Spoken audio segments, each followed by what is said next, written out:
আসসালামু আলাইকুম।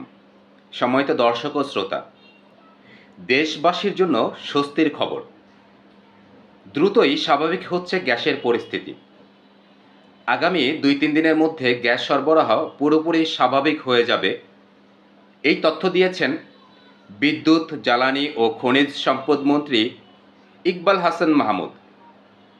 প্রিয় দেশবাসী, সাম্প্রতিক যান্ত্রিক ত্রুটির কারণে গ্যাস সরবরাহে যে সাময়িক ভোগান্তি তৈরি হয়েছিল তা নিয়ে আজ সচিবালয়ে গুরুত্বপূর্ণ তথ্য জানিয়েছেন জ্বালানি মন্ত্রী। যা জানা গেল আজকের ব্রিফিংয়ে। চালু হচ্ছে এফএসআরইউ। যান্ত্রিক ত্রুটির সফল সমাধান শেষে ভাসমান এলএনজি টার্মিনাল এফএসআরইউ থেকে আজ বিকেল থেকেই পুনরায় গ্যাস সরবরাহ শুরু হয়েছে। বাড়বে গ্যাসের চাপ। সঞ্চালন পুরোপুরি শুরু হওয়ায় যেসব এলাকায় গ্যাসের চাপ কমে গিয়েছিল তা দ্রুতই উন্নত হবে এবং বর্তমান সংকটের সফল সমাধান হবে। স্বাভাবিক হতে সময় লাগবে আরও ২ থেকে ৩ দিন। বিদ্যুৎ বিল সংক্রান্ত পরামর্শে তিনি বলেছেন, বিদ্যুৎ বিল নিয়ে কোনো ধরনের অভিযোগ বা সমস্যা থাকলে সম্মানিত গ্রাহকদের সংশ্লিষ্ট দপ্তরে যোগাযোগের পরামর্শ দিয়েছেন মন্ত্রী।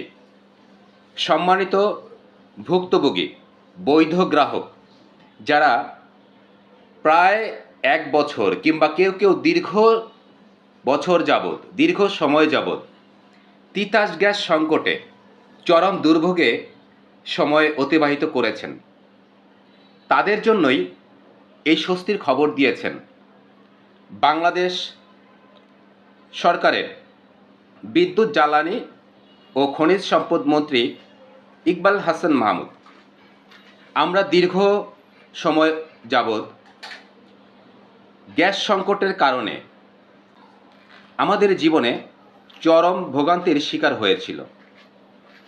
আমাদের পরিবারে মা, বোন, স্ত্রী, সন্তান, আমরা সবাই একটি বিভীষিকাময় মুহূর্তে জীবন অতিবাহিত করেছি। আমাদের এই দুর্যোগকালীন মুহূর্ত একটি স্মরণীয় ঘটনা হয়ে থাকবে।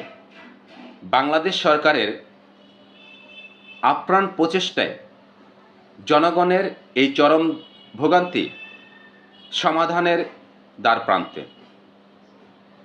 ইনশাআল্লাহ খুব শীঘ্রই আমাদের এই দীর্ঘ সময়ের সমস্যার সমাধান হবে। সবাইকে ভিডিওটি বেশি বেশি শেয়ার করার জন্য অনুরোধ জানাচ্ছি।